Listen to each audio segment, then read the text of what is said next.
Baik, bismillahirrahmanirrahim. Assalamualaikum warahmatullahi wabarakatuh. Waalaikumsalam warahmatullahi wabarakatuh. Orang-orang yang dilaknat oleh Allah. Siapa dia? Apa sih laknat? Laknat itu jauh dari kebaikan. Laknat itu jauh daripada keridhaan Allah. Laknat itu sangat dibenci oleh Allah. Kalau laknat dari manusia artinya jauh dari doa orang lain. Karena orang gak suka dengan kita. Orang yang dilaknat oleh Allah, maaf, boleh jadi karena dia orang berbuat kafir, seorang kafir dilaknat oleh Allah. Tapi maaf, ada juga dia orang beriman. Dia orang beriman tapi dapat laknat dari Allah. Kenapa? Karena kelakuan dia. Karena sikap dia. Seperti tadi berdua sama Ipah ngomong. Karena omongan dia. Siapa orang yang mendapatkan laknat dari Allah? Orang yang ngambil hak orang lain. Teman bedu punya yayasan anak yatim. Orang pada nyumbang. Memperkaya diri sendiri. Rumahnya gedong, mobilnya bagus, anak yatimnya nggak diurus. Nah, ngambil hak orang lain dosa besar. Dia dilaknat oleh Allah. Semua yang mendapatkan laknat dari Allah artinya itu termasuk dosa besar. Mana lagi? Saya ambil contoh. Nih, lihat sama kita. Jangan sampai kita melakukannya.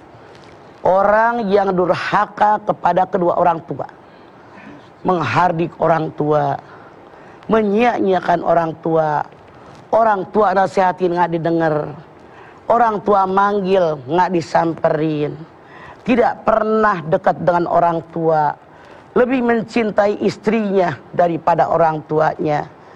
Tentu saja ini dilaknat oleh Allah. Karena birrul walidain merupakan perintah Allah buat kita. Lihat diri kita.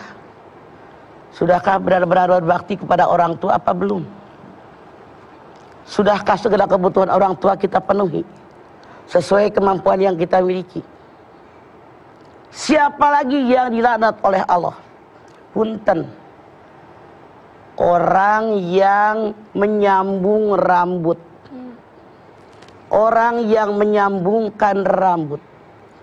Hadis Nabi mengatakan, orang yang menyambungkan rambut dilaknat oleh Allah. Orang yang minta rambutnya disambung dilaknat oleh Allah. Punten, ibu tahu konde? Konde tahu? Rambut kita apa rambut orang? Kalau itu rambut orang, haram. Dilaknat oleh Allah. Contoh, bulu mata palsu. Nempel punya kita apa punya orang? Ditempelin. Ini dilaknat oleh Allah. Karena merubah yang Allah ciptakan. Kemudian siapa? Orang yang bertato. Hadis Nabi mengatakan, orang yang masang tato, orang yang minta dipasangin tato, semuanya dilaknat oleh Allah. Siapa lagi mereka yang dilaknat oleh Allah? Punten, saya ambil contoh. Misalnya, orang yang minum minuman keras, orang yang minum yang memabukkan. Punten, narkoba, nyimeng, utau, lawan hidup. Minum alkohol. Semua yang memabukkan, dia dilaknat oleh Allah. Karena Islam mengajarkan kepada kita otak wajib dipelihara.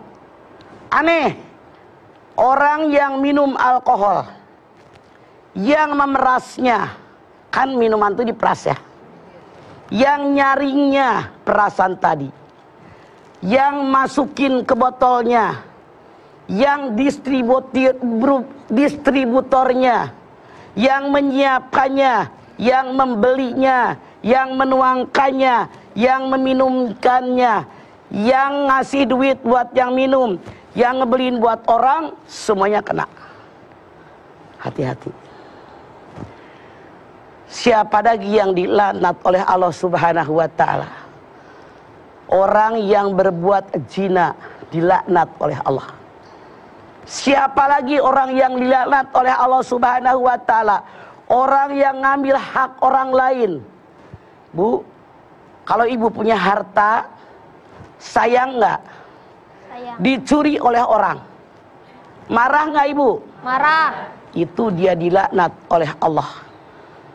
Siapa lagi orang yang dilaknat oleh Allah?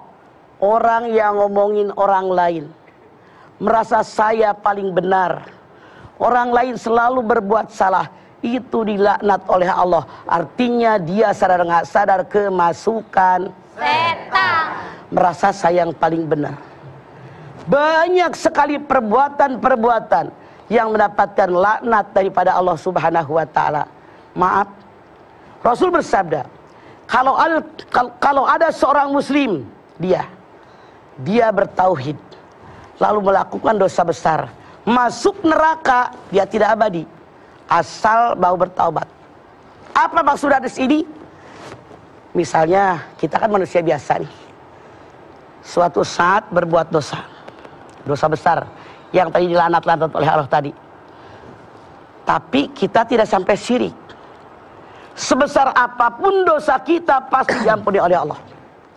Ya ibnu Adam, la ataitani bi kirobil ardi khotoya summa la kitani la tusyriku bi syai'an la ataituka bi kirobiha maghfiratan.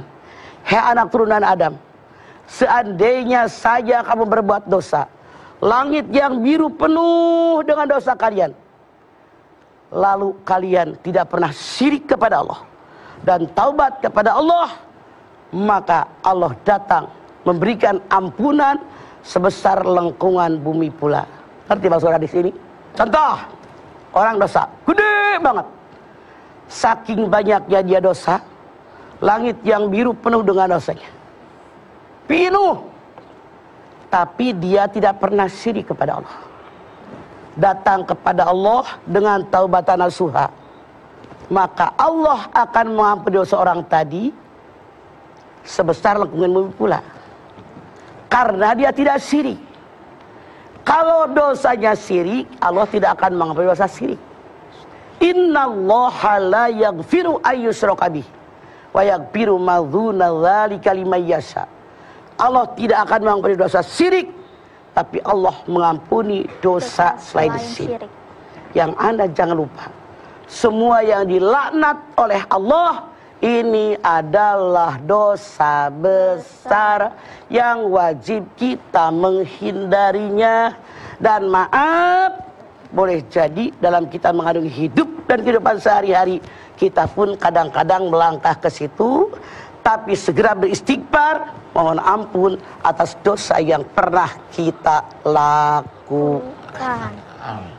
Ya, mudah-mudahan kita tidak termasuk orang-orang yang dilaknat oleh Allah karena melakukan dosa-dosa besar seperti yang tadi Mama sudah uraikan di segmen awal ini. Setelah ini akan kami lanjutkan lagi tausiah dari Mama Dede. Untuk itu jangan kemana-mana, tetaplah bersama kami di Rumah Mama Dede.